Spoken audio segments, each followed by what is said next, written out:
Hello, and welcome to Action Theater Presents Live and Let Die.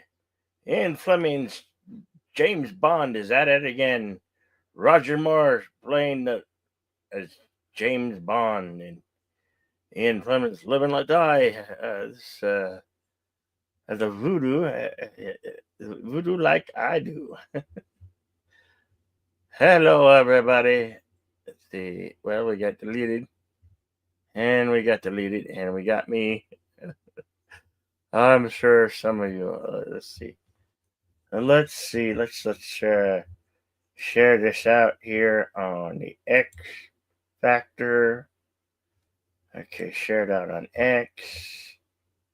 Now we'll move that over here, and then we'll go back here, and we'll share it out on Facebook. Well, no.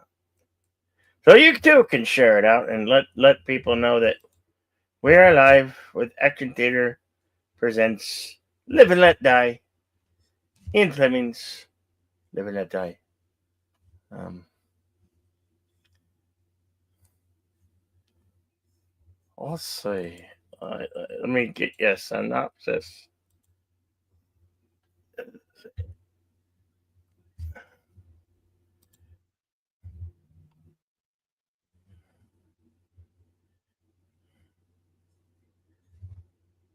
Okay, when James Bond investigates murders of three fellow agents, he finds himself ending vicious assassins and closes a powerful Katanga.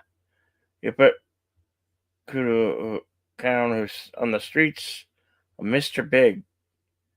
Kananga is a global threat using tons of self-produced heroin for life. Jane Seymour meets beautiful tarot card reader from those magic crucial crime times.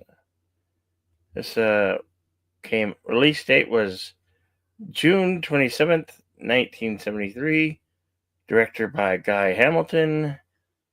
Music by George Martin. Distributed by Metro Gourmet Mayer. Box office, it did pretty good. $161.8 million. It's pretty good. I think that. I'm a mathematician, so I can add that for you for today's market. But hey, we got Pops here. Best more Bond film for me. Love the boats, the boat song. Yeah. And hail to Daniel's Hot Topics. You got here just in time. Yeah, right on, man. So, as you know, as much as we would love to show you these great, wonderful action flicks here on YouTube, we cannot because we as creators are restricted by the copyright laws that the studio has and the copyright guidelines here on YouTube. So, as much as we'd love to bring you to them here, we have to have a secondary platform to bring you these films. And we got, for those who do not have a physical copy or can't access some streaming platform, we have the screening room. Should be pinned to the top at both of our chats. If you click on that link, I'm going to load up the movie here shortly, and we will get underway. You love this movie in which you saw Baron Sinatra again, but never returned. Yeah. Hey, the famous guy from the Seven Up commercials. Yeah, and he did many radio spots over the country. Anyhow, well, without further ado, I'm gonna load up the screening room here, and we will get it underway. Okay. I'm loading up the screening room right now.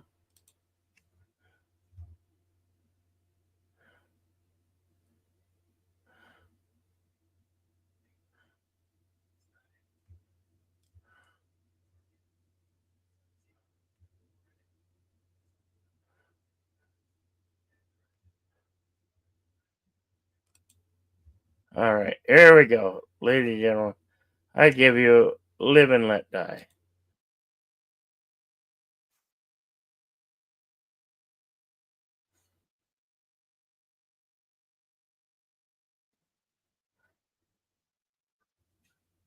We have a 777 whole anthem there.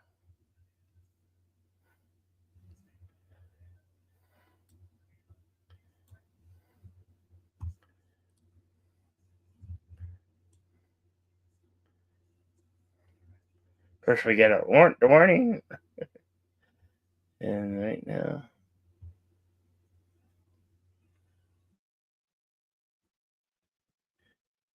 the Metro Golden Mayer trademark with a lion.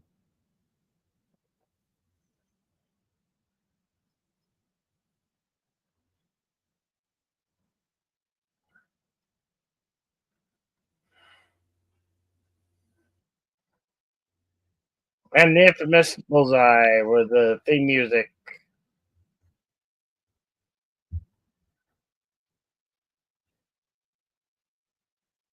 With the theme music, it's kind of hard to get out of your head, right?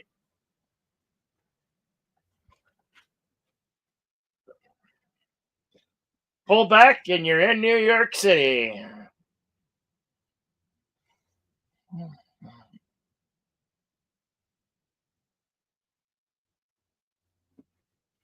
And you're at the UN summit.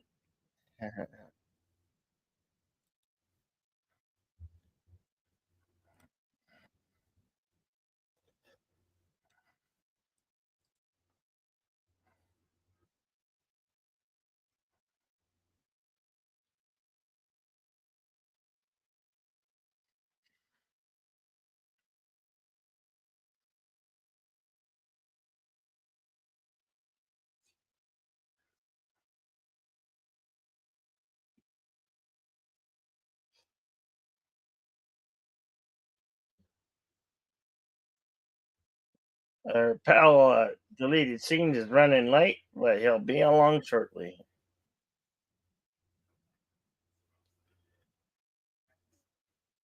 Oh, this can't be well. Oh, nothing like a loud burst in your ear to make you go croak, croak.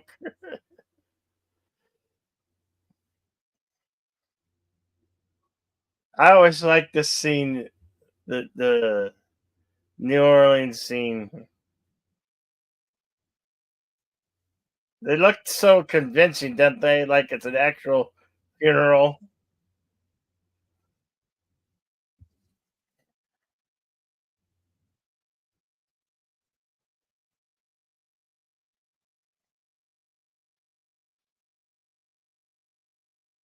Olympia brass line.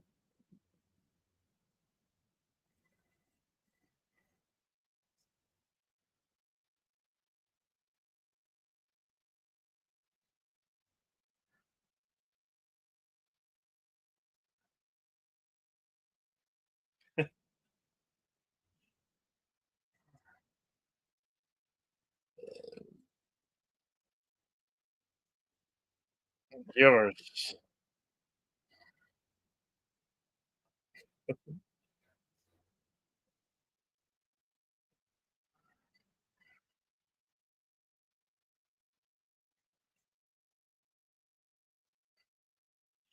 Hey, that's not something you see often. A white guy being honored by you might shoot me, but I'm not a racist. I'm going to make this comment just because. Okay, it's my channel. I do what I want. Uh, yeah. So it's not often that you see a bunch of blacks celebrating over a dead white guy. But hey, they're singing and dancing. It looks like they're having a swell time, right? I had to throw that out there. It's good to see you, pops, man. I need to work with you again, pops.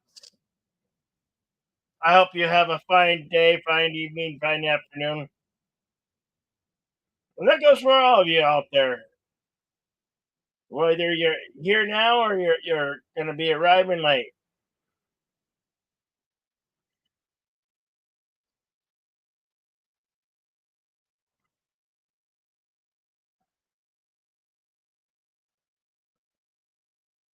I had to check to see if this snake was a venomous snake, and the snake in this film is not a venomous snake. But it sure does look rather menacing, doesn't it?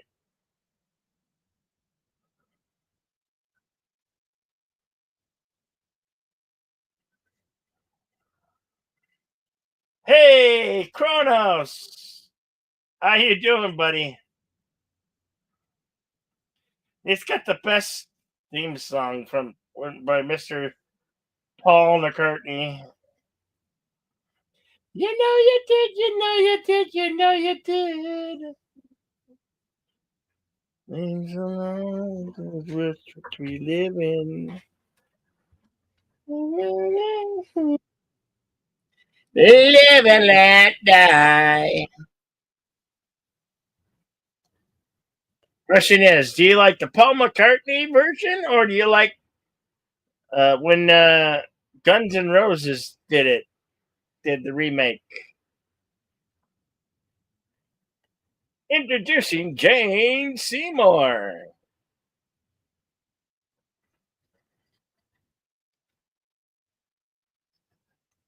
Sing it.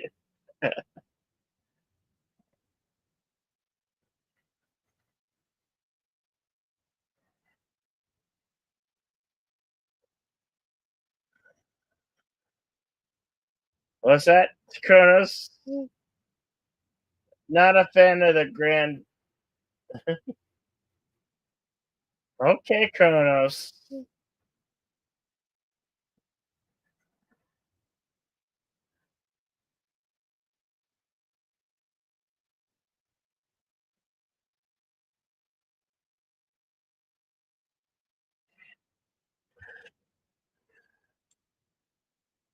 Guns N' Roses, huh? Oh, okay.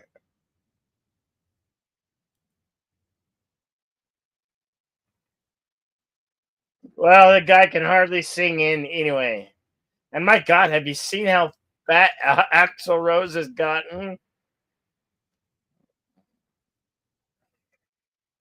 See, it's not just me. When just a thing when you get old, you tend to get overweight. Live and let die. Live and let die. Live and let die.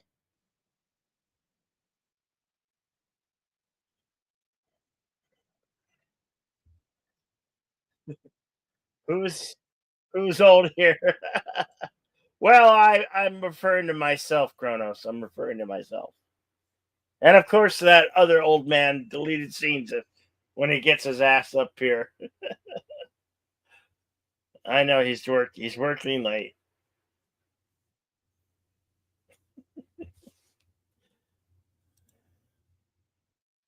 You're a kid at heart. Well, we're all kids at heart.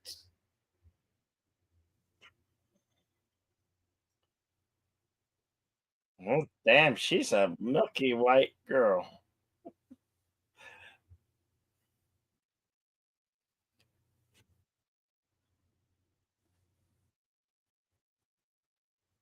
Damn, who you go horses? Who are you to be knocking this late? I hear you knocking, but you can't come in. Morning, hardly morning.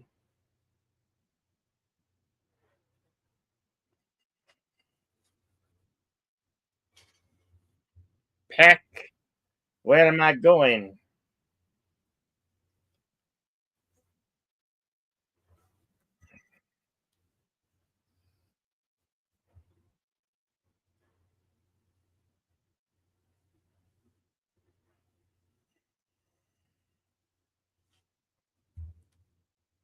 What's that? Huh? So you, so you to delete it? What?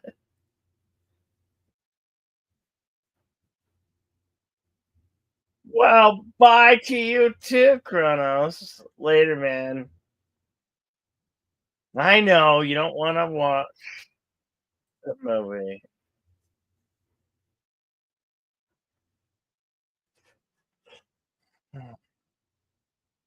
Dr. Kananga.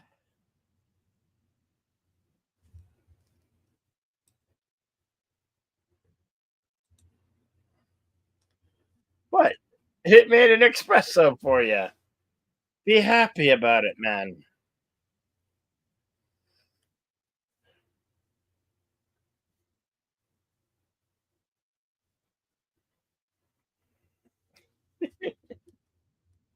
Rock on, Kronos. Rock on.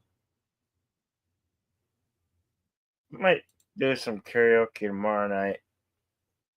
If not here, somewhere else. We got a football game later.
I think they're hiding something in the closet. What do you think?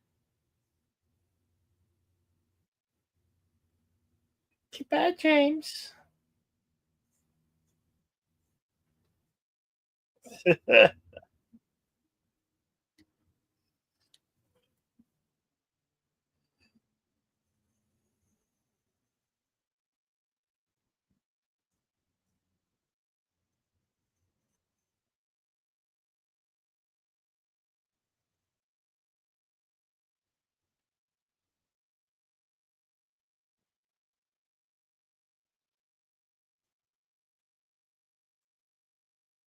What a clever use of a magnet here. I mean, if I had a magnet that powerful, I would certainly use it that way. Pan Ama, an airline that no longer exists.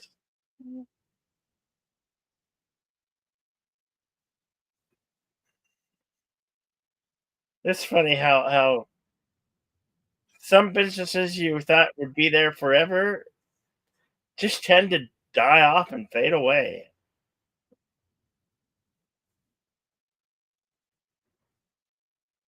Yep, that will be the double O. Double O, whoa, whoa, whoa, whoa, whoa, whoa. Ah, look at those Pan Am in their stewardess flight uniforms. 455 BB. BB.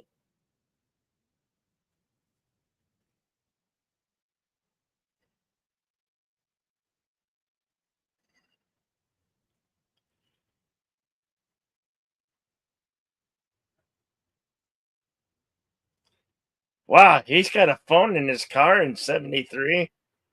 That's high tech.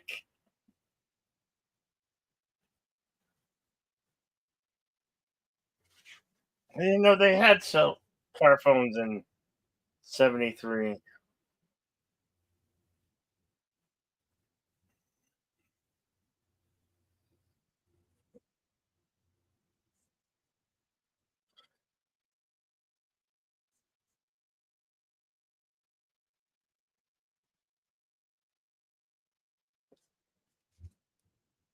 Hail to Darth Plato.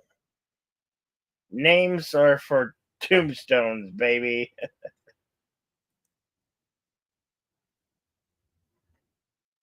I'm glad to have you here. Abos with us, Ars Plato.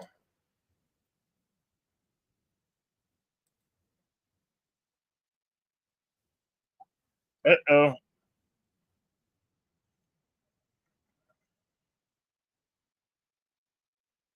Oh, somebody just capped his driver right to the temple. Wow.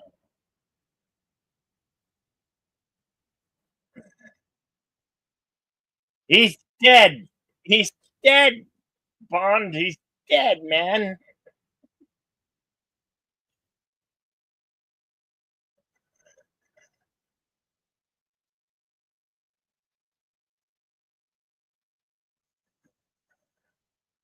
It's worse than that. He's dead, Jim. Dead.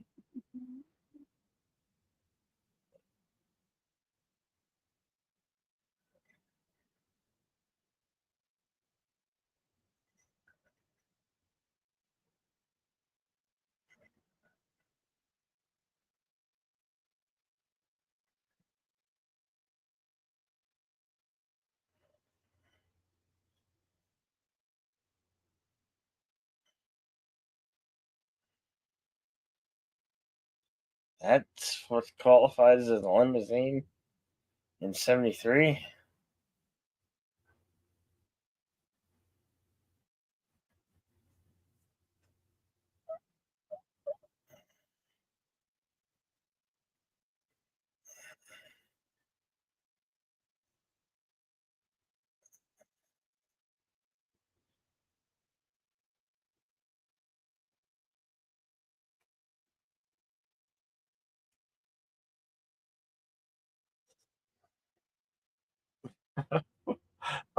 Can you make him a white pimp mobile?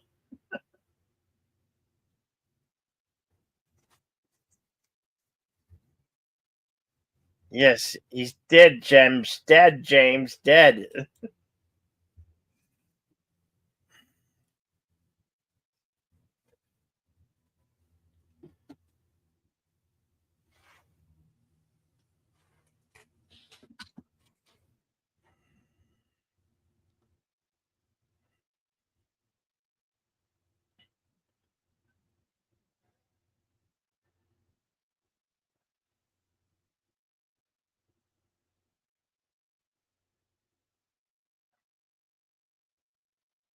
Well, Jane.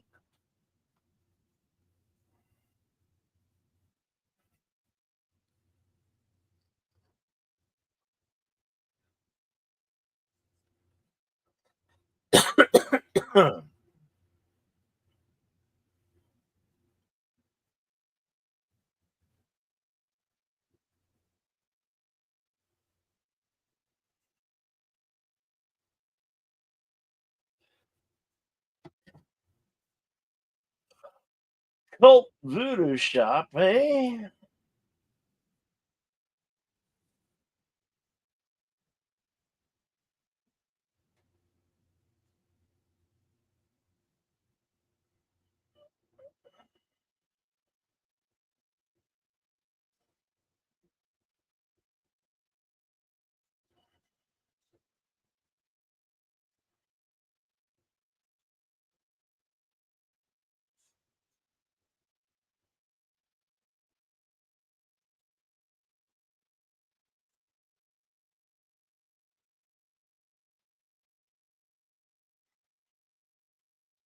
Well, they sell assortment of looks like potions, candles, skulls, shrunken heads, jewelry,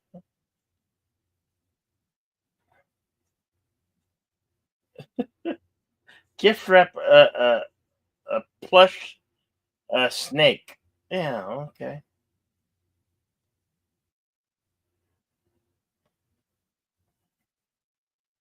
I will not have fun wrapping that gift snake.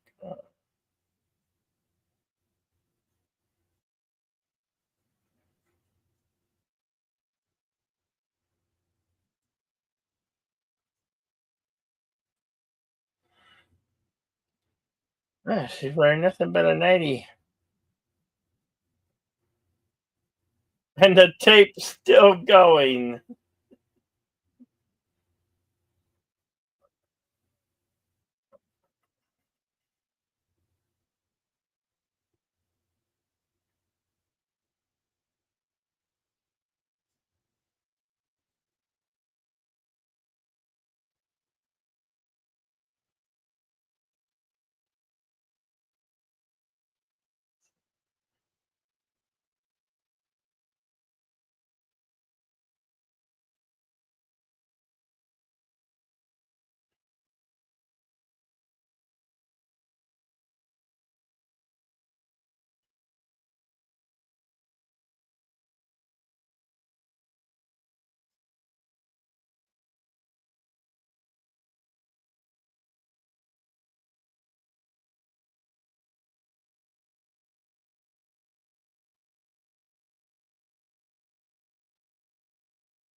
Hello, Chris C, the sister.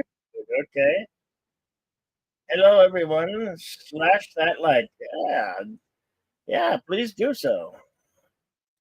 Hello, the lovely Sherry. Always great to see you. Sherry. Sherry. I know.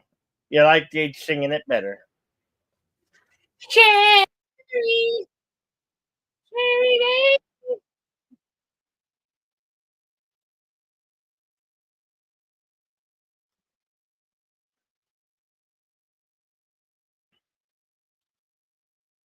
You got a honky on your tail.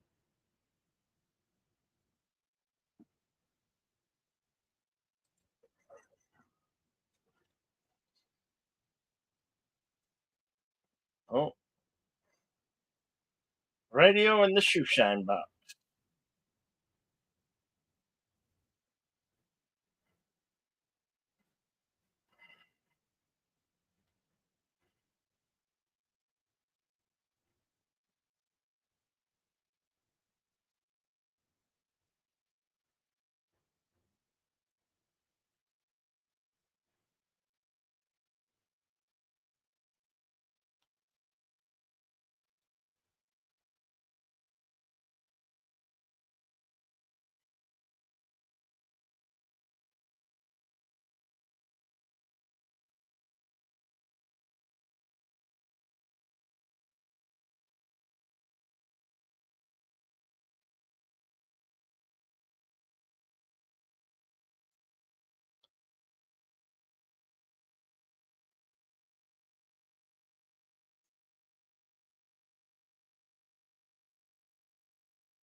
Oh, what comes with music? What the heck? This guy. Look at this guy. There he is, the Uncola guy. The Uncola 7 Up. Howdy, Connie. How you doing? Good to see you.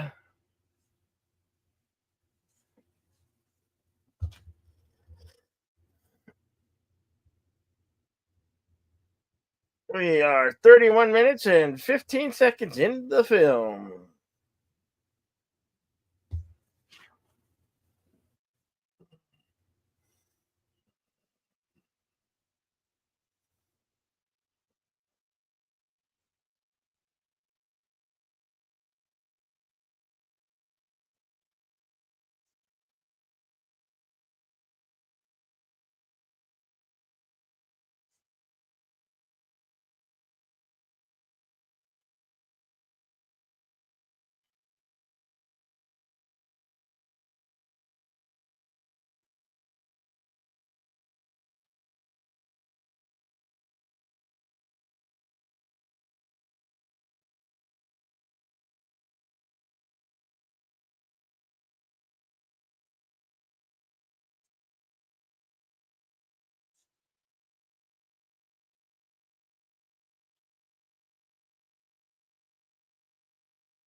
Uh-oh. He's in trouble.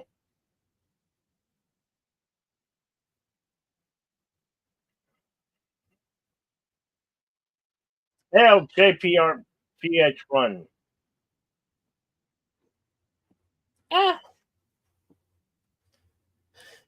Oh, she blew her cover. Mrs. Bond. Hey, Janet from another planet. Good to see you. How you doing? I hope you're well. I hope you're doing well.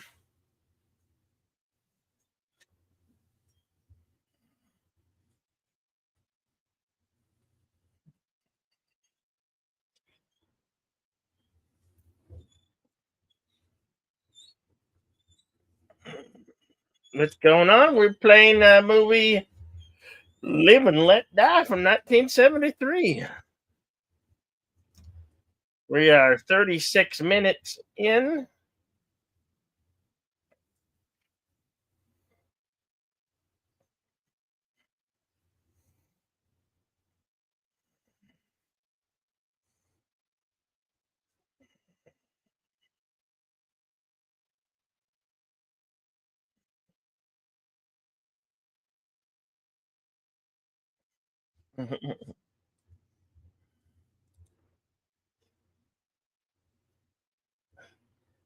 No, we got going on Cosme. Should never go in there without a mongoose, yes.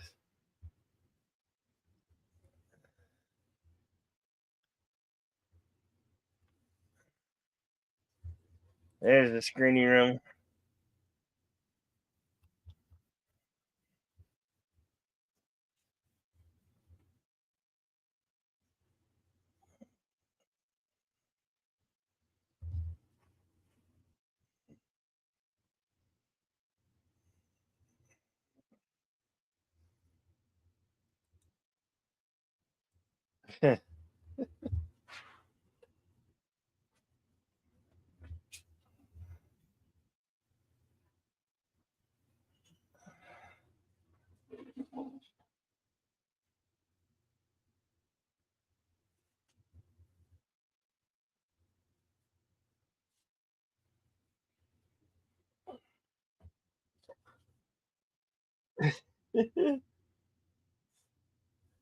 She's quite jumpy, isn't she?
LJPRPH1.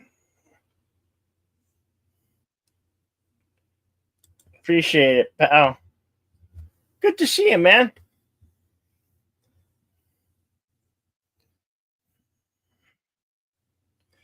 No.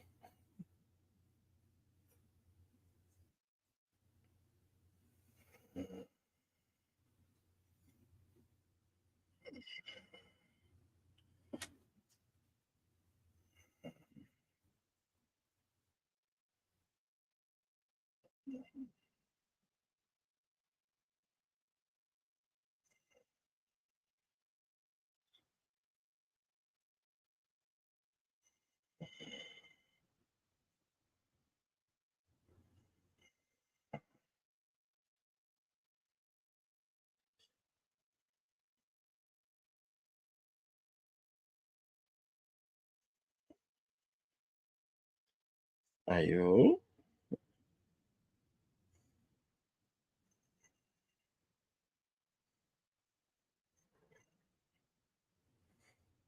It's a coconut head.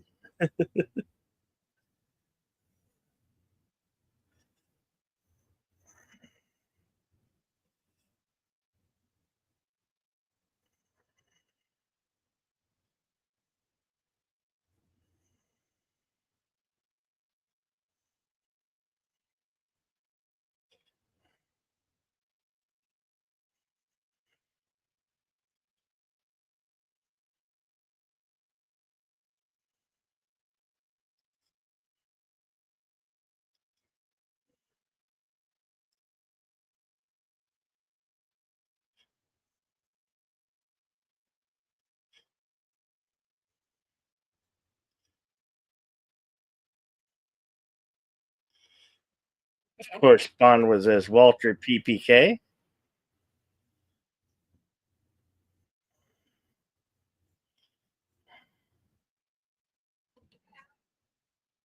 It's a coconut head.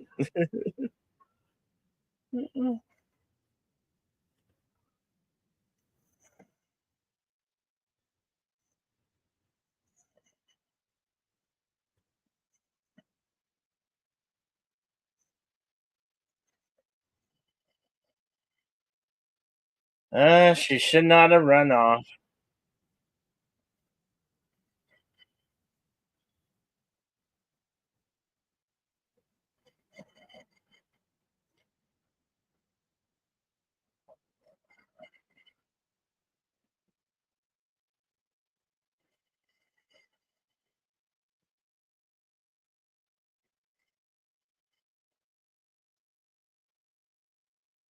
Rosie, Rosie, oh Rosie. Now she'll lie down on a bed of roses.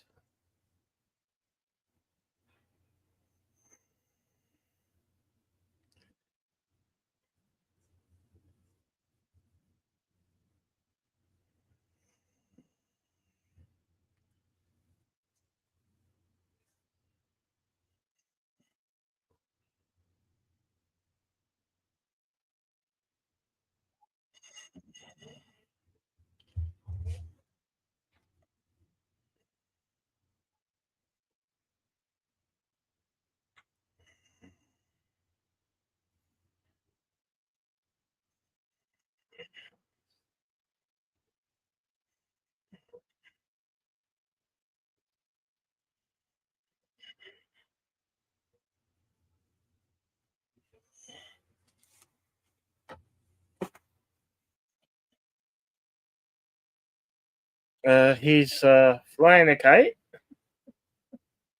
Oh, that's a hang glider. Looks like a giant kite.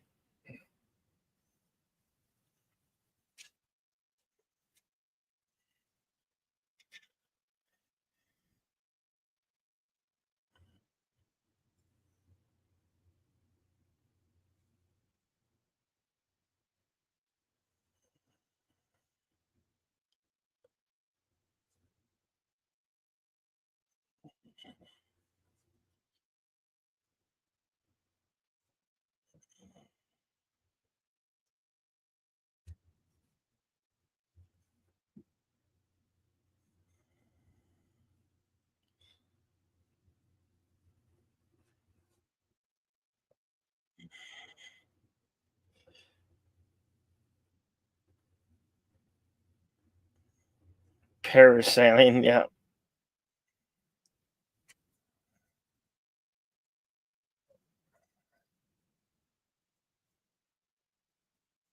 Now he's gonna detach from the boat. I think, right? Yep.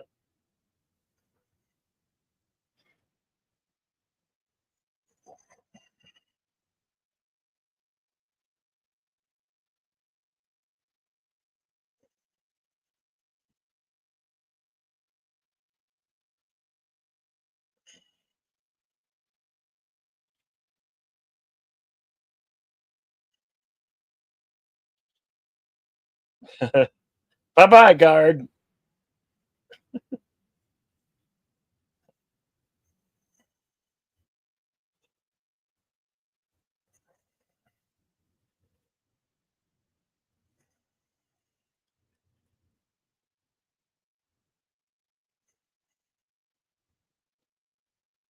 Welcome, deleted. Hello, hello. How I are you have doing? been returned from my afternoon at work. Doing well. Yes.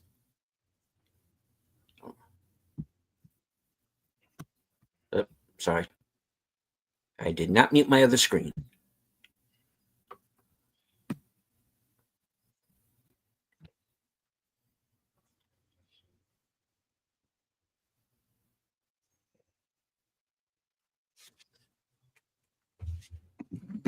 But she has foreseen it.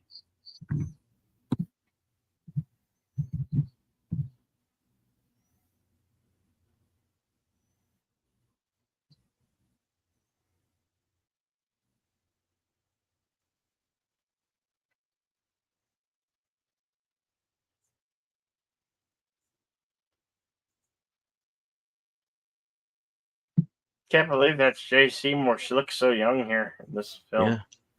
I She must think have been this like might have. 22. It's her first film.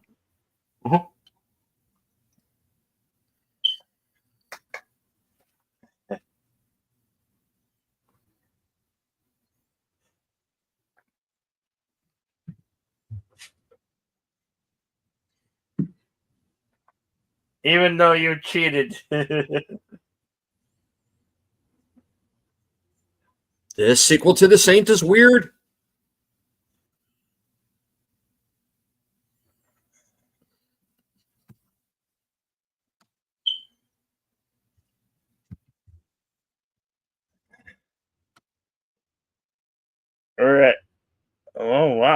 we're at 51:38.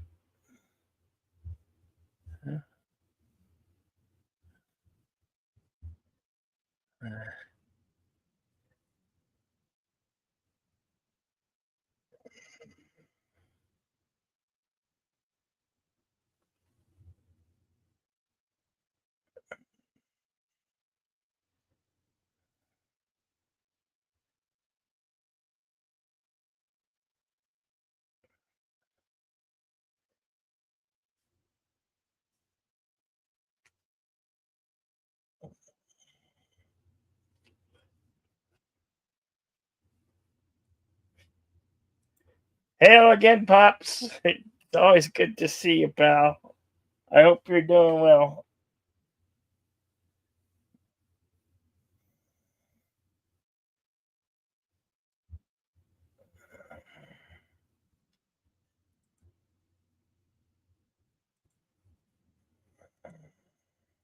I take a moment to say hello to everyone in the chat, including Pops, Daniel's Hot Topics, Kronos, Darth Plato, Chris C. the Slasher Dude, the lovely Sherry, Connie Cleary, Janet from Another Planet, and JPRPH1.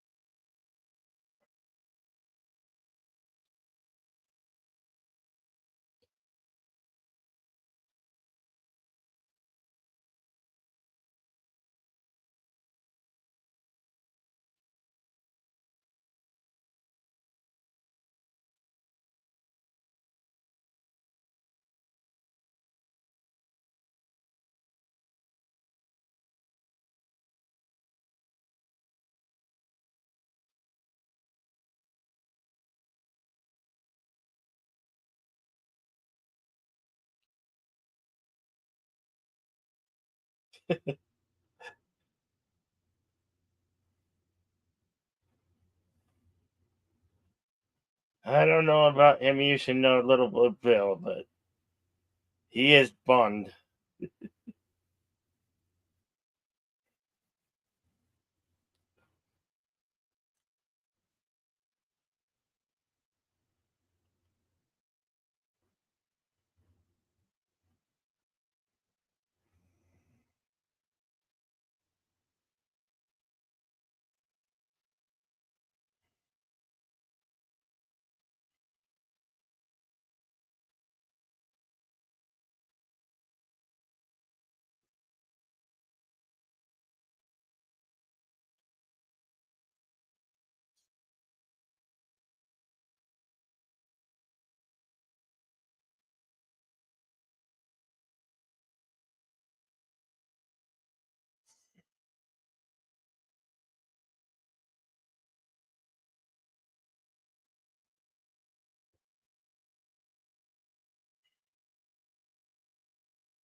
Even she got a little grin on her face.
That actor is the voice of 7 Up, the Uncola, and many radio stations.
This Alien prequel is weird.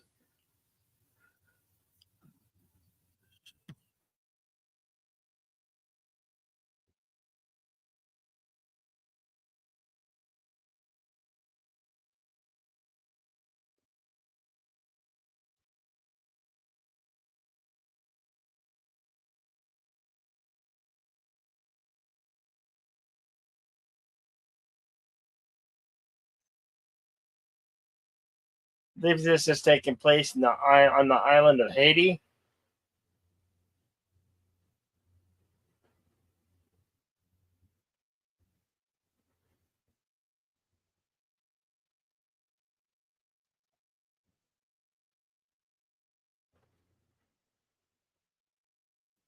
And of course, they returned to Haiti in Quantum of Solace.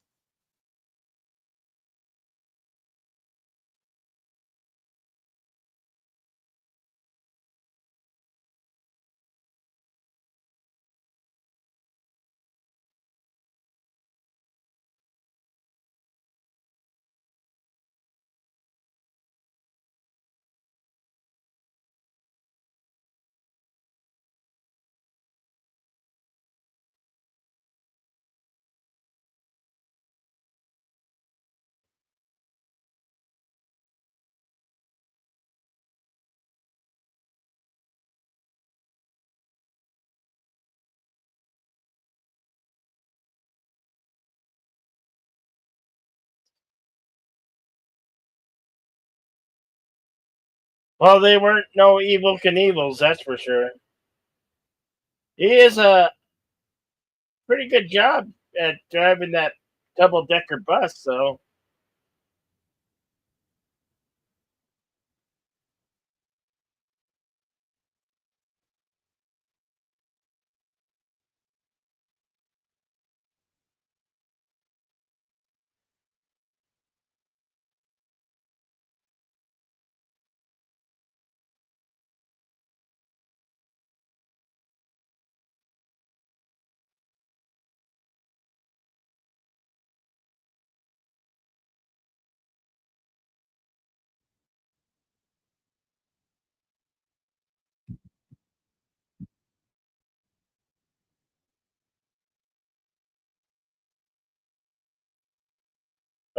low bridge.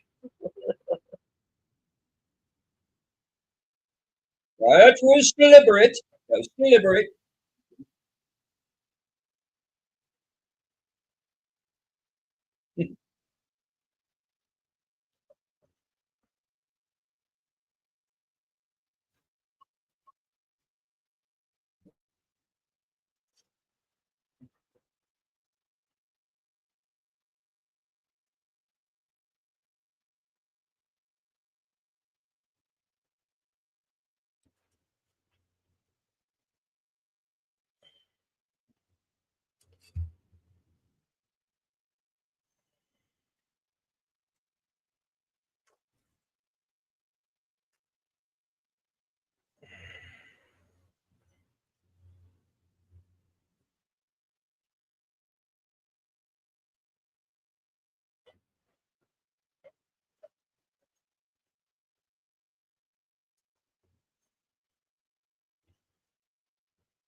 Hey.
Mr. Pig wants to see you.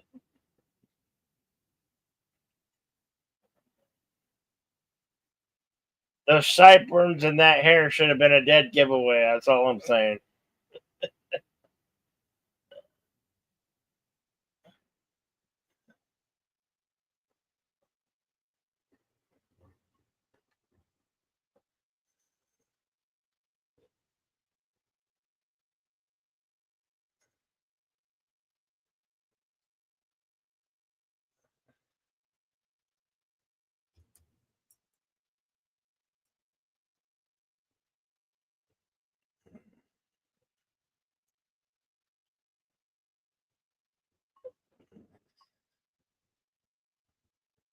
Mm. Miss.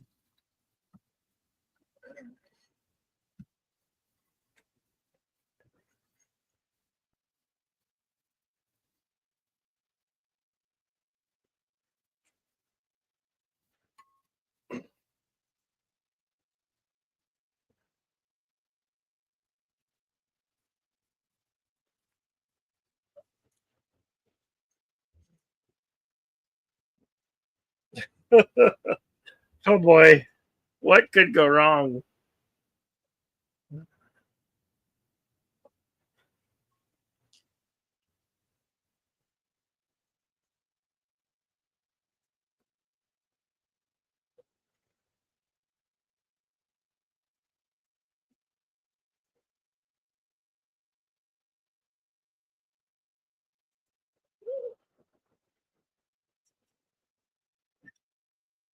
I feel like the Benny Hill music is out of not is missing from this scene. Cars chasing a airplane around.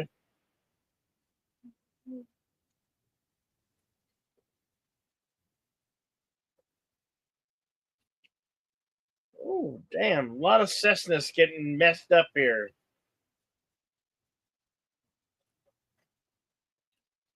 Man, they're just messing up planes left and right, aren't they?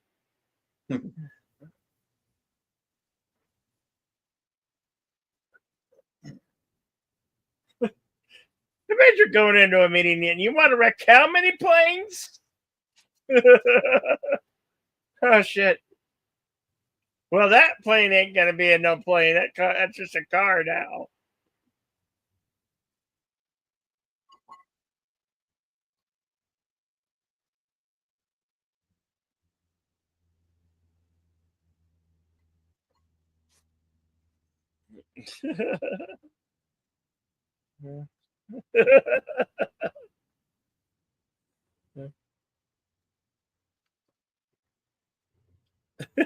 Yeah.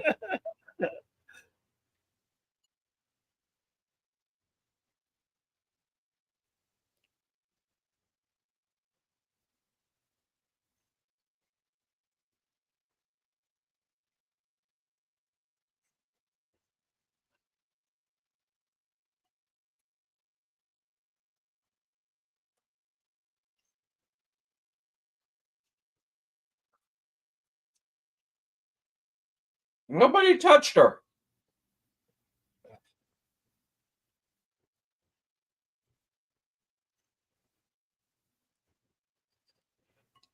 Maybe she suffered from shock and went into a.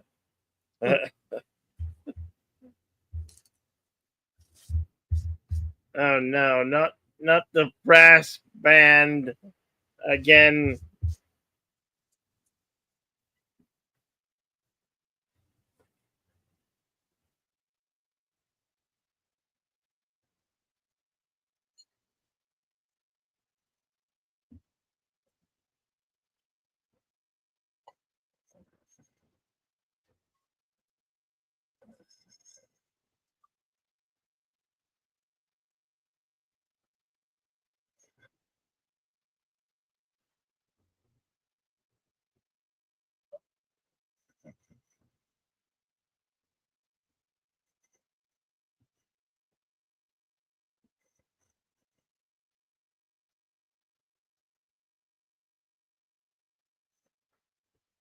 They just took out another agent.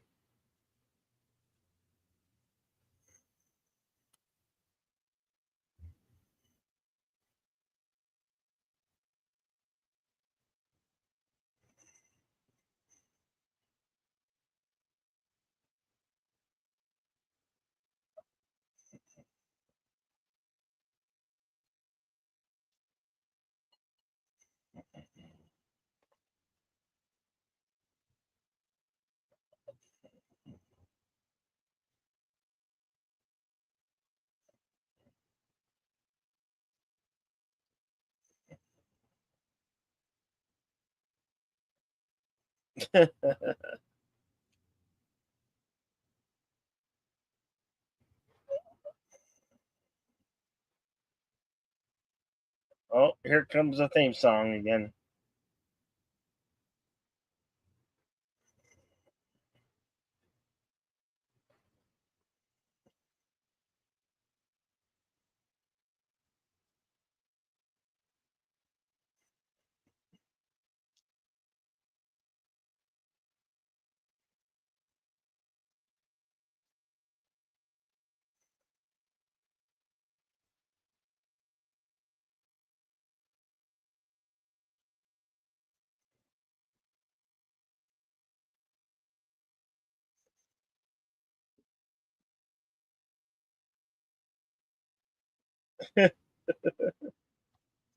Man, those trick doors.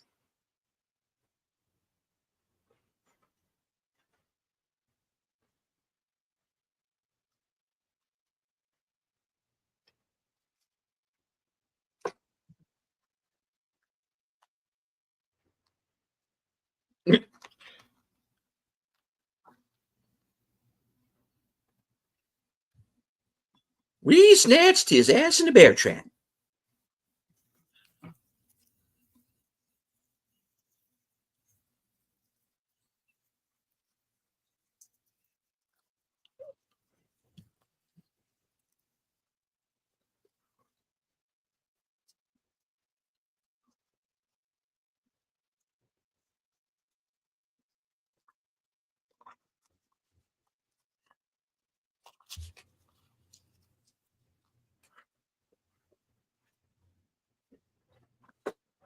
Like so.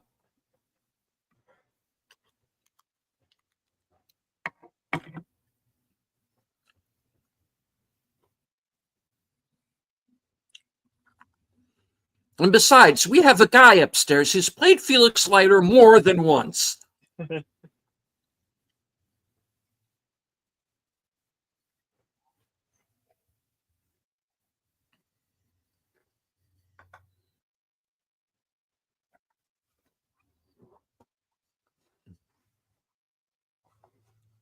No. Yes. Okay.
Go sell some Uncola.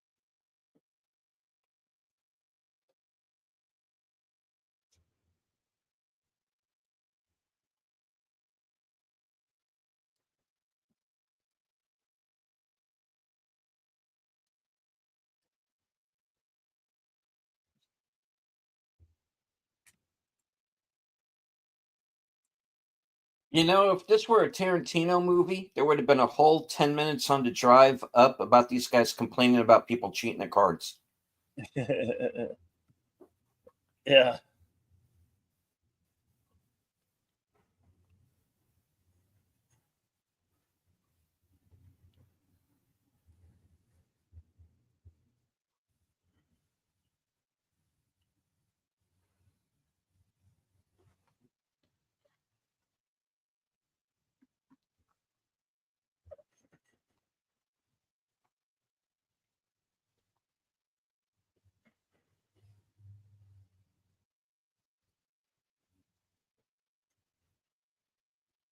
Crocodiles, but Louisiana's known for gators.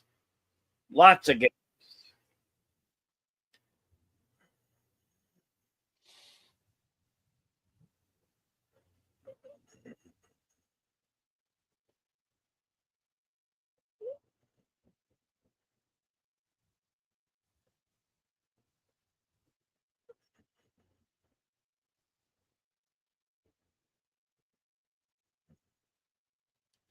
How did that keep all that raw chicken from going bad and smelling bad in the Louisiana heat? Did they forget that one detail?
Well, Easy peasy.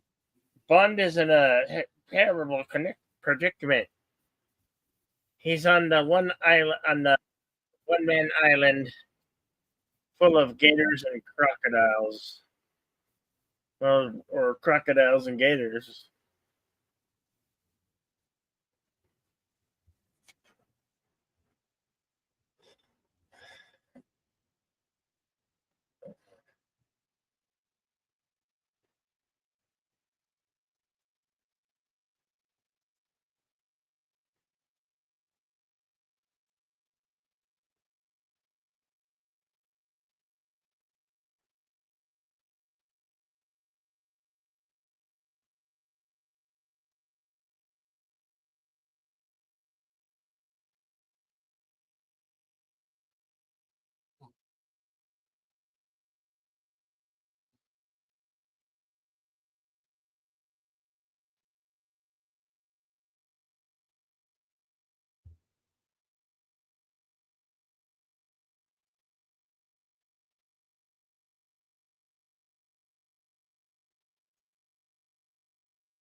They're puppies.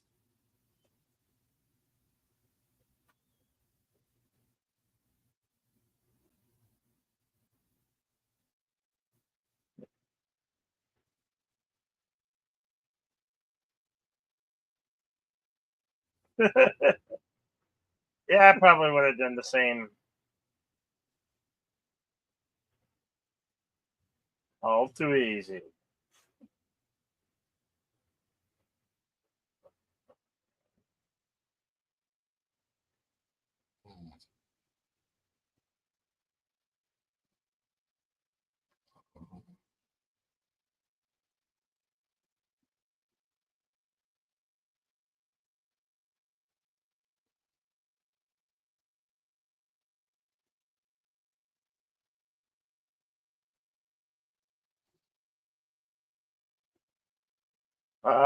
What great boots and pants they would make.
What?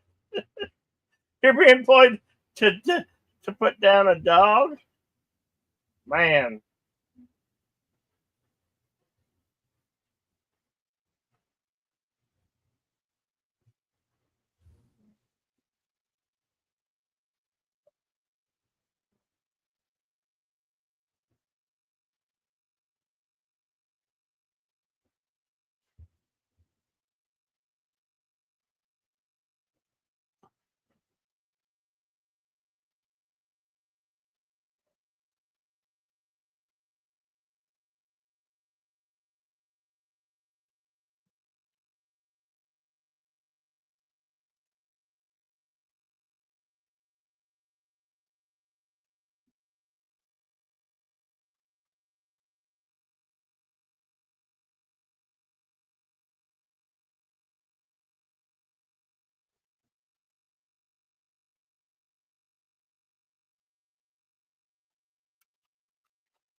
Hmm.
Now that's a speedboat.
into the beach.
Howdy, Big Al.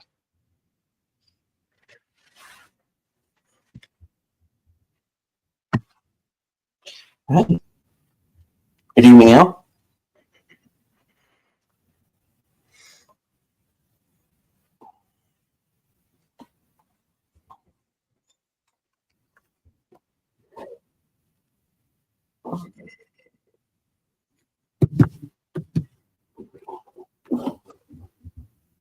Watch out for snakes.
And then the volcano erupted. Oh, wait.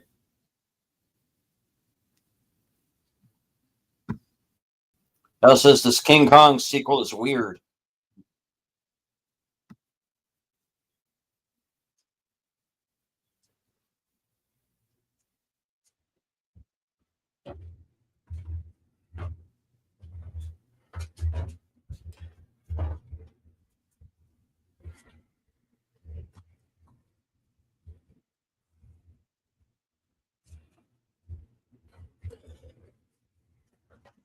Oh.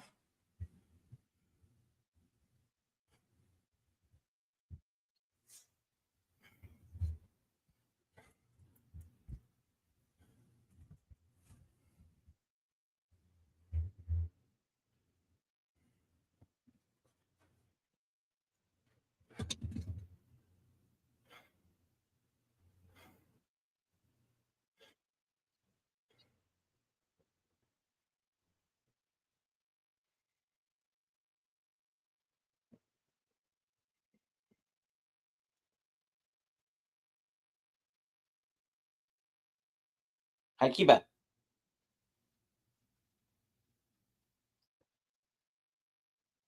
This call for any of you guys?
Speak of the devil.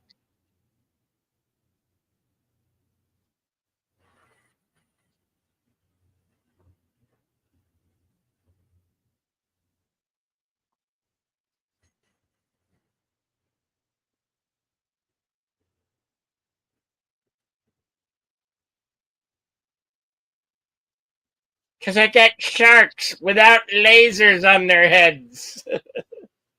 I got freaking sharks with no lasers on their heads.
Such nice dancing they do.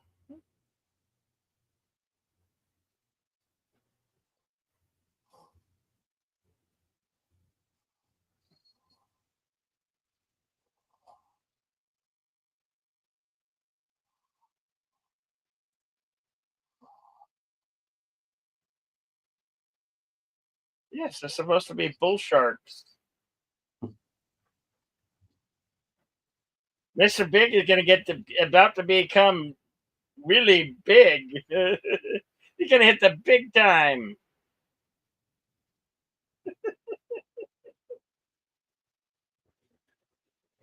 Well, they made it fly and puff up.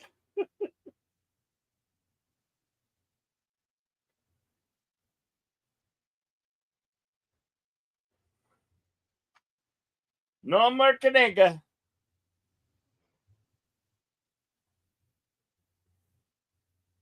I think that Uncola guy is still around though.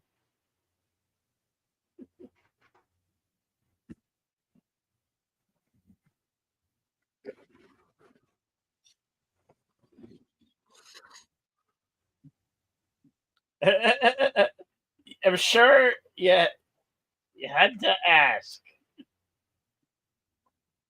Why did he have to ask?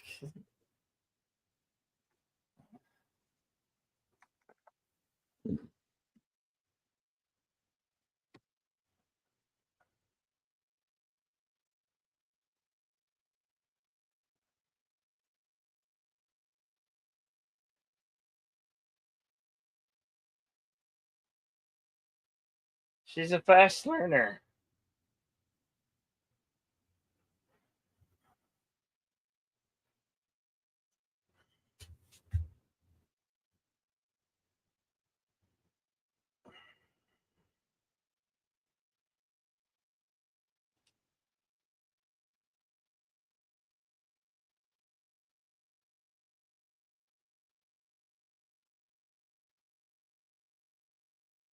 Oh, Mr. Claw is here.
New Grant. Grant was a good friend of mine. You, sir, know Mr. Grant. Hmm.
Just a moment, darling.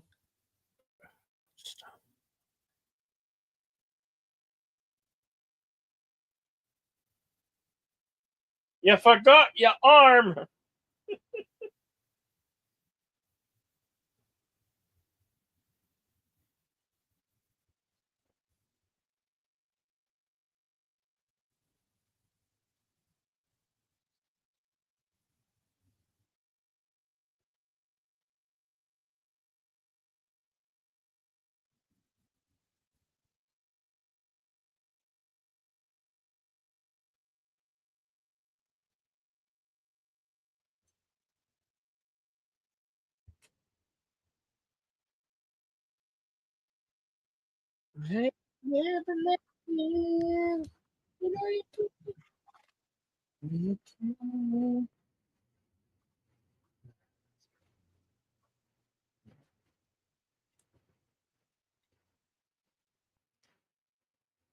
Um, uh, would you like to consult the said so scrolls? Yes, I will. Of course, by the scrolls, we mean IMDb Pro.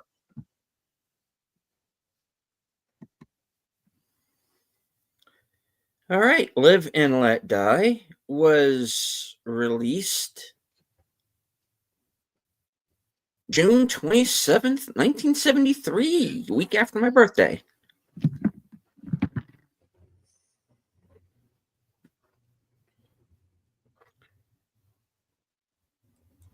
Let's see.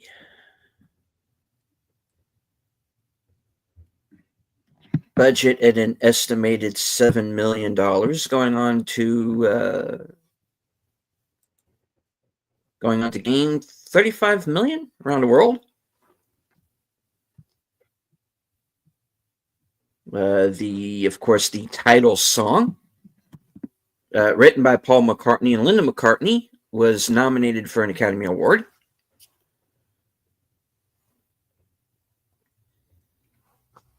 Filming locations in New York, Louisiana, Jamaica, Bahamas.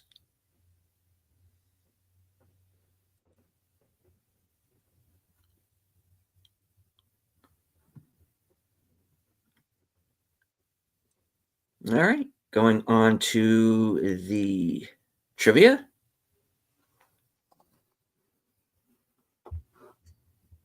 I will get through as many of these as I can because there's quite a few. Sir Sean Connery turned down the then astronomical sum of $5.5 million, close to $32 million in 2019 dollars, to play James Bond for a seventh time.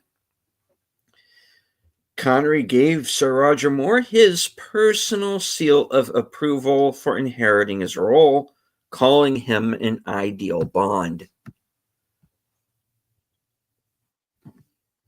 This was the 9th James Bond movie and the 8th in the Eon Productions official film franchise, and the first James Bond movie to star Roger Moore as Bond.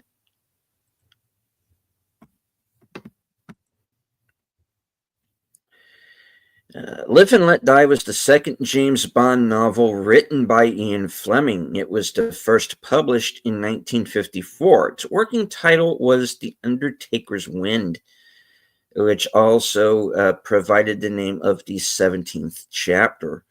The story elements from the novel have also been used in For Your Eyes Only and License to Kill.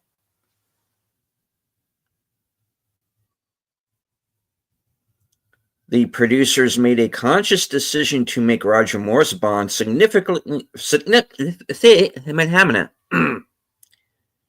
I must learn not to be drunk while doing the trivia. The producers made a conscious decision to make Roger Moore's Bond significantly different from Sean Connery's. In this film, Bond orders a vodka martini, but drinks bourbon whiskey neat, no ice, instead. The mission briefing occurs in his flat, not the office. Only the second time Bond's apartment is featured in the movies after an appearance in Dr. No. Bond does not wear a hat and smokes cigars instead of cigarettes. This was the first Bond movie to be set in a fictional country. The next one to do this would be License to Kill. The first Bond film which does not feature Q, the head of Special Ordnance Branch. The character appeared in Dr. No, but under his real name of Major Boothroyd. He wasn't played by Desmond Llewellyn in that movie either. Fans demanded Llewellyn's return, and he appeared in 11 more Bond movies from 1974 to 1999. Amongst the actors to test for the part of Bond were Julian Glover, John Gavin, Jeremy Brett, Simon Oates, John Ronan, and Michael McStay. The frontrunner was Michael Billington. United Artists wanted an American to play Bond, namely Burt Reynolds or Paul Newman and Robert Redford, who were all considered. Albert R. Broccoli, however, insisted that the part should be played by a Brit and put forward Sir Roger Moore. After Moore was chosen, Billington remained on top of the list in the event that Moore would decline to come back for the next movie. Billington ultimately portrayed a brief villainous role in the pre-credit sequence for The Spy Who Loved Me.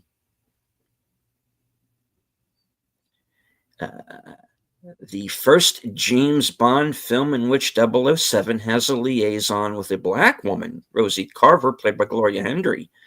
When this movie was released in South Africa, all of Hendry's love scenes were removed due to the apartheid policies of the government.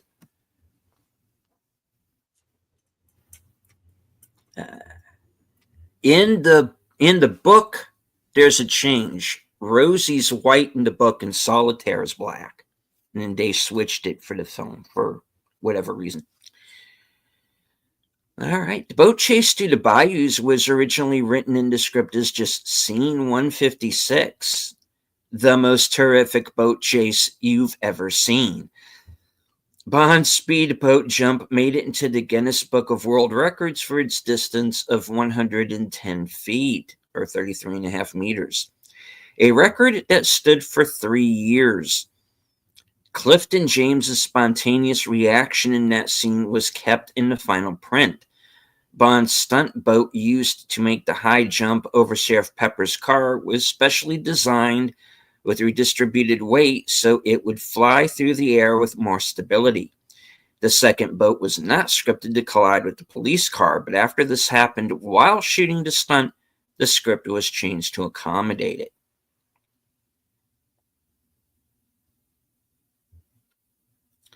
Not only did Jeffrey Holder choreograph his own dance sequences at the Voodoo Club, but it's almost identical to a scene in the series A Man to Be Trusted, which not only features Bosco Holder, his brother, but is choreographed by and features him as well.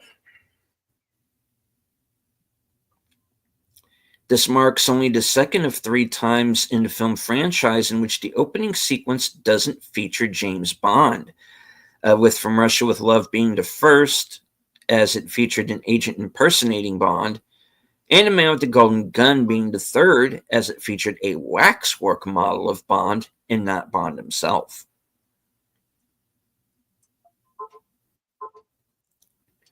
Jeffrey Holder hated working with snakes. As he was playing Baron Samedi, he was called upon to handle a lot of them. He was particularly against having to play the scene where his character falls into a coffin full of them. However, he was obligated to perform the scene without raising too much of a complaint because Princess Alexandra was visiting the set the day the scene was being filmed, and he didn't want to lose face in front of royalty.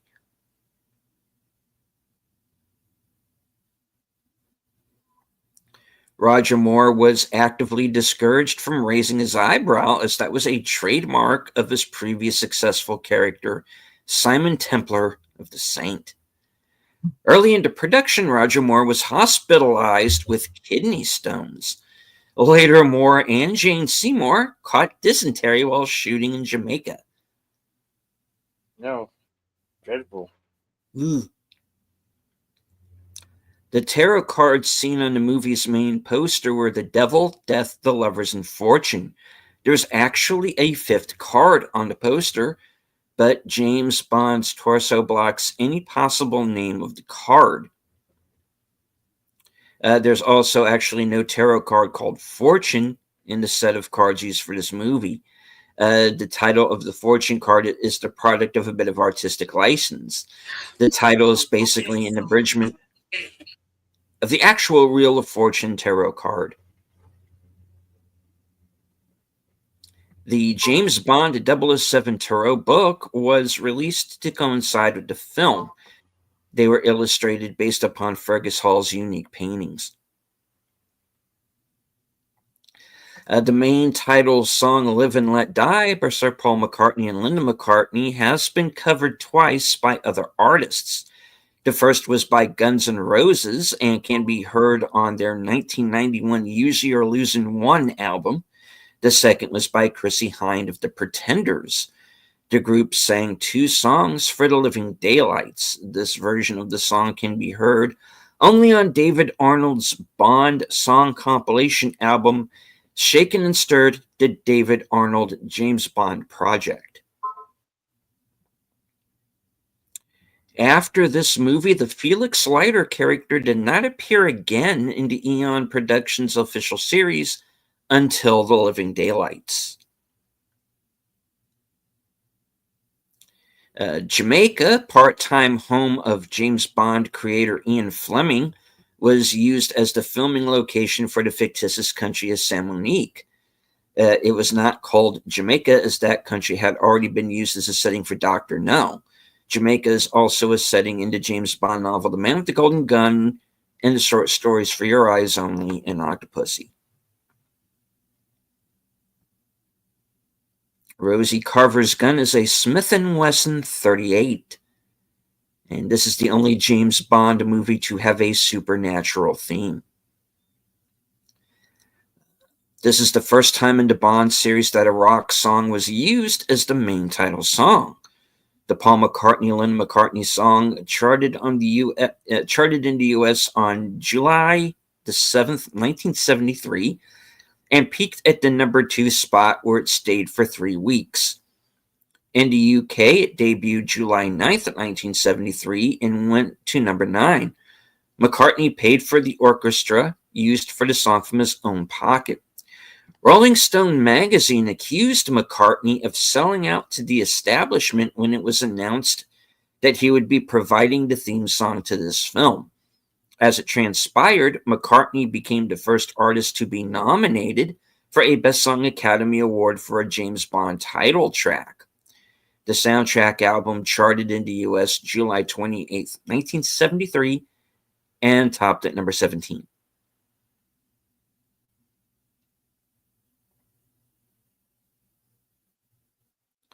Ian Fleming based the Bond girl Solitaire's name on the Jamaican solitaire bird known as the Jamaican rufous-throated solitaire bird. Her full name in the novel is Simone Luttrell, but it's never mentioned in the movie.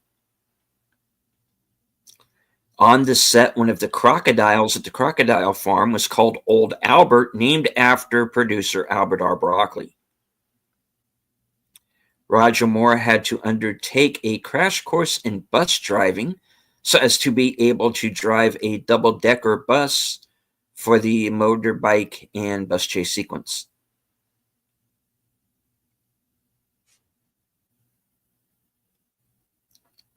Let's see. Around the time Sir Roger Moore got the part of James Bond, his home telephone number allegedly ended in the digits 007.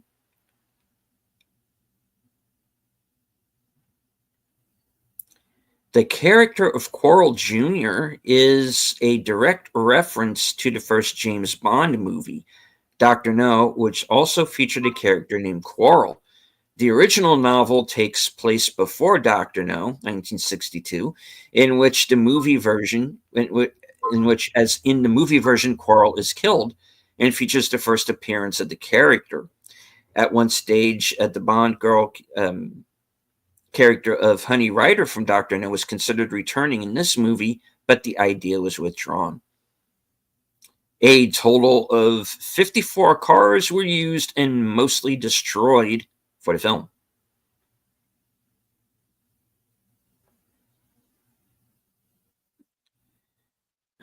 Roger Moore should not have been available for the part, since at the time he was committed to the Persuaders, but when the show failed in the US, he was released from his contract.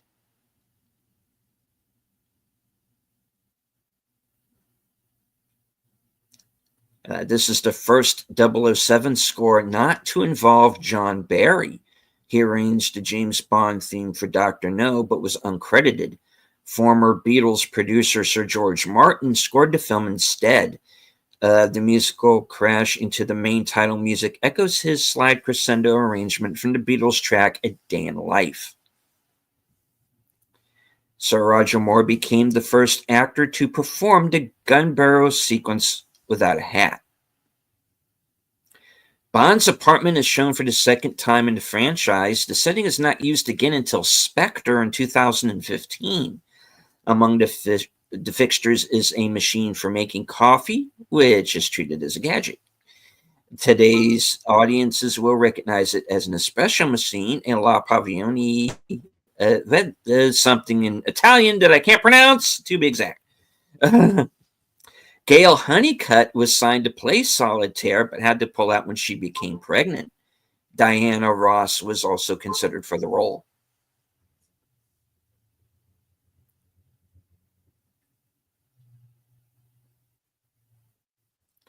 According to Paul McCartney, after director Guy Hamilton heard the title song, in its release, he said, "Yeah, that's good for a demo, but when are you going to do the real record?"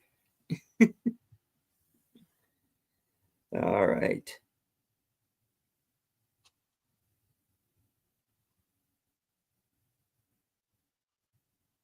I'm going to do a few more of these because there's still quite a bit more. Okay. All right. Madeline Smith, who plays Miss Caruso, said additional awkwardness of the bedroom scene was created by Sir Roger Moore's overprotective wife, who was on set during filming. In order to establish the effect of Bond unzipping Miss Caruso's blue dress with his magnetic watch, a thin wire was attached to the zipper from the watch. A stagehand lay on the floor underneath Smith's body to pull the wire down while Moore pretended to unzip the dress with his watch. According to Moore, it took 29 takes to get it right. Roger Moore was 45 when he made his debut as 007, making him the oldest actor to portray the iconic character. George Lazenby was the youngest, 29 at the time of filming on Her Majesty's Secret Service. Bernard Lee was very ill during filming, causing the producers to consider replacing him as M with Kenneth More.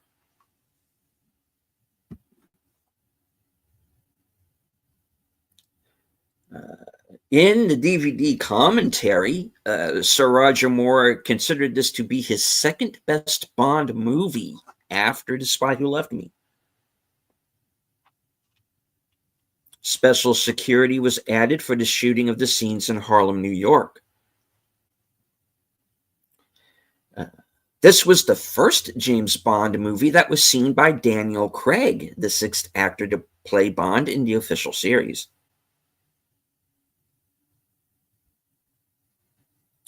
The royal premiere of the film was held July 6, 1973 at the Odeon Theatre, Leicester Square, London, in the presence of Princess Anne. The film was released in the US June 27, 1973. Though this is the first movie in which Q does not appear, the book was actually the first in the series to make reference to Q Branch. The book follows directly from Casino Royale, in which Bond's hand is knife scarred with a Russian character identifying him as a spy.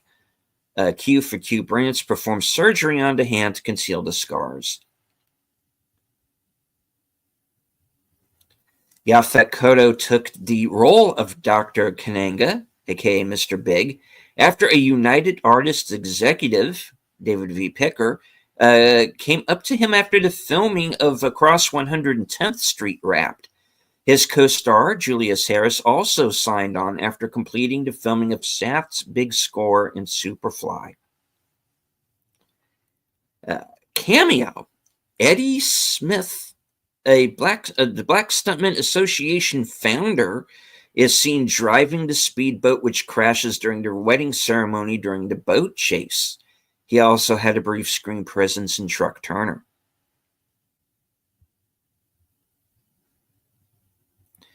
Regular Bond voice artist Nikki Vanderzeel dubbed much of Jane Seymour's dialogue.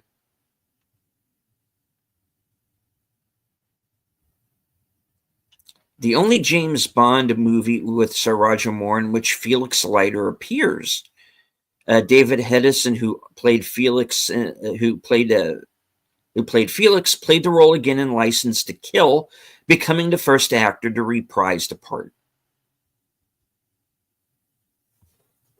In addition to Quarrel, the character of Strangeways was originally introduced in the novel Live and Let Die. Like Quarrel, Strangeways is later killed in the novel Dr. No, as well as the movie.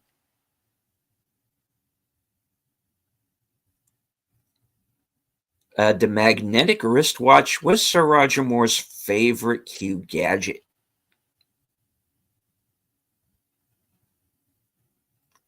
Mrs. Bell, the old woman whose flying lesson is hijacked by Bond, is named after the Bell helicopters, which appear in a total of 10 Bond movies. Desmond Llewellyn didn't appear in this movie as Q because Llewellyn was appearing on the television show Follyfoot. The producers also decided not to include the character, feeling that too much was being made of the film's gadgets, and decided to downplay this aspect, much to Llewellyn's annoyance.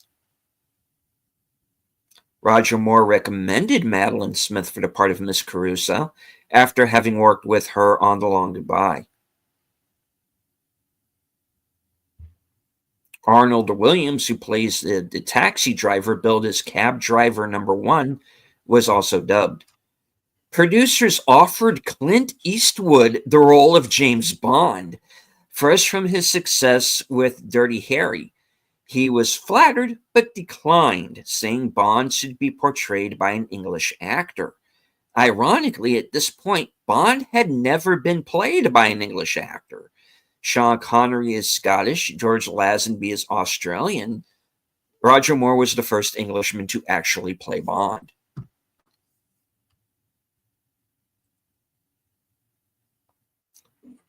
According to Yaphet Kotto, he was not allowed to do any press for this movie, nor was he allowed to attend a premiere. Kodo states the producers told him they were afraid of the public's reaction to the villain being black.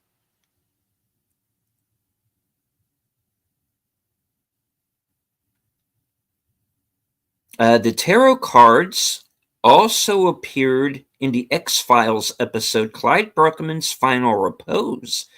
The cards didn't have the 007 logos on the back covers due to copyright reasons.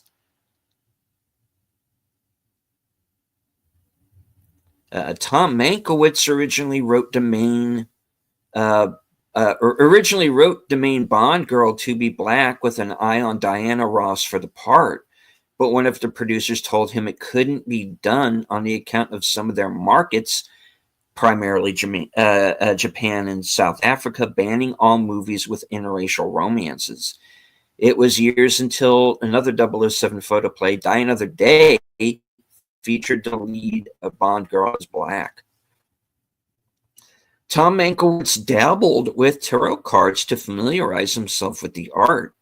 He took them to a party and performed tarot readings on the guests. At that party, Michael Caine and his then girlfriend attended, and he used his tarot cards to predict the two would be married. The two married, and Mankiewicz said in his autobiography that for years afterward, Michael's wife, Shakira Caine, was convinced he had special powers. Stuntman Joey Chitwood, seen in this movie as Charlie was Bond's driver, also drove one of the speedboats, dark blue with white streaks during the boat chase, which included the jump over a paved highway, scene where the Louisiana State Police cruisers were totaled.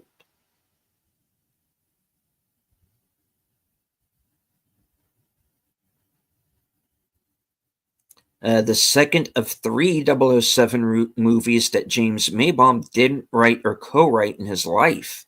The other two are You Only Live Twice and Moonraker. Catherine Deneuve was originally considered for the role of Solitaire. Yaphet Kotto reported one of the things he liked in the role of Dr. Kanenga's interest in the occult was... Let me try that again. Kotto reported one of the things he liked in the role was Dr. Kanenga's interest in the occult, quote, feeling like he can control past, present, and future. 26 boats were built by the Glastron Boat Company for this movie. 17 were destroyed during rehearsals.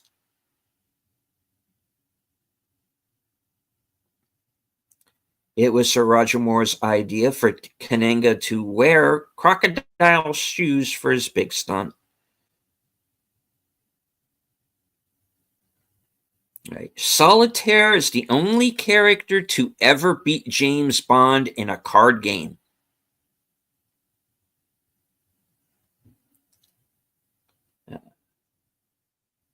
Kanenga, aka Mr. Big, is at least partially based on Dr. Francois Papadoc Duvalier, dictator of Haiti, who used voodoo as the basis for his personality cult, and even claimed he was Baron Samedi.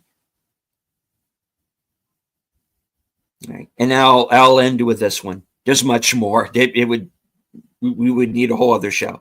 In Goldfinger, Bond makes a disparaging remark about the Beatles. This movie's title song is performed by Paul McCartney and composed by Sir George Martin. So I guess there are no hard feelings. All right.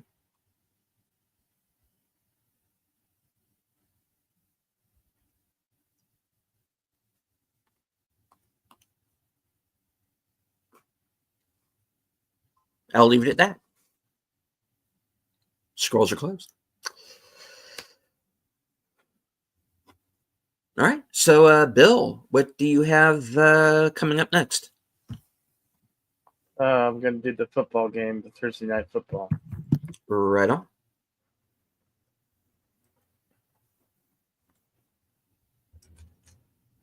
Coming up in about 2 hours.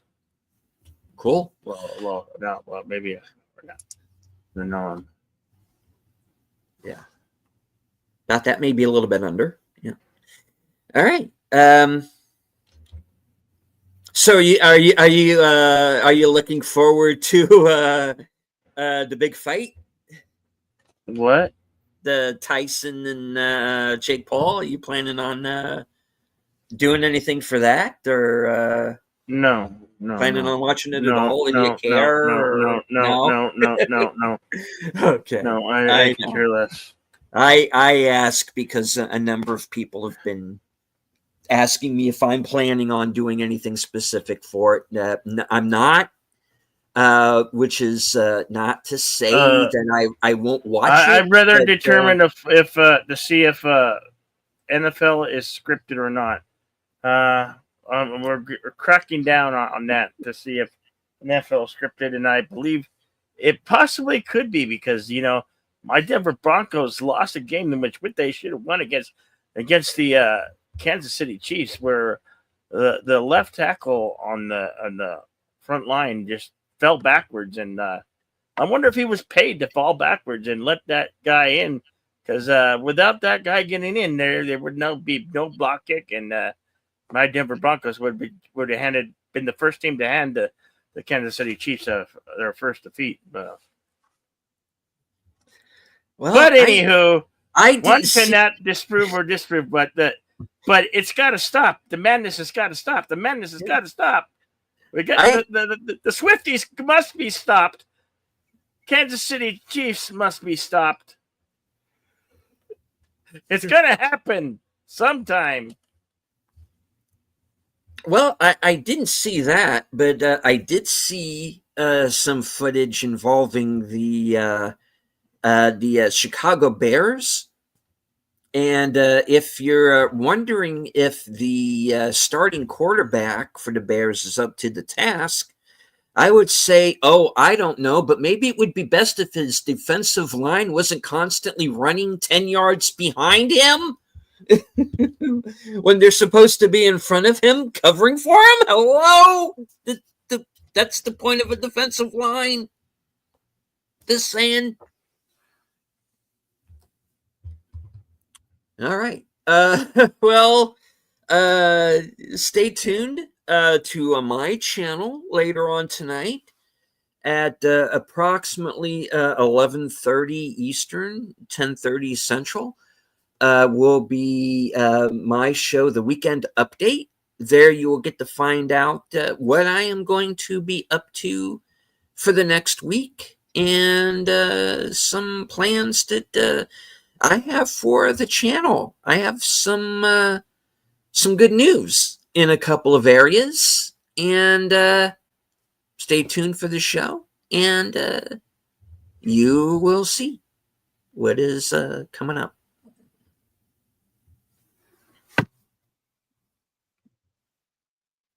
Well, unless there's anything else, Bill, that's all I've got. Yeah, always remember to be excellent to each other, party on, and we can't wait to see you in the next one. All right. And what is the next one, or is that yet to be determined? To be determined. But I have found a movie for Sun. Oh, wait a minute. Yeah. Oh no, I can't make an announcement. I need to talk to you first. Oh, yeah. Okay. Okay. Fair enough. Yeah. Okay. But either way, I was gonna make some. Yeah, so something's coming up. So.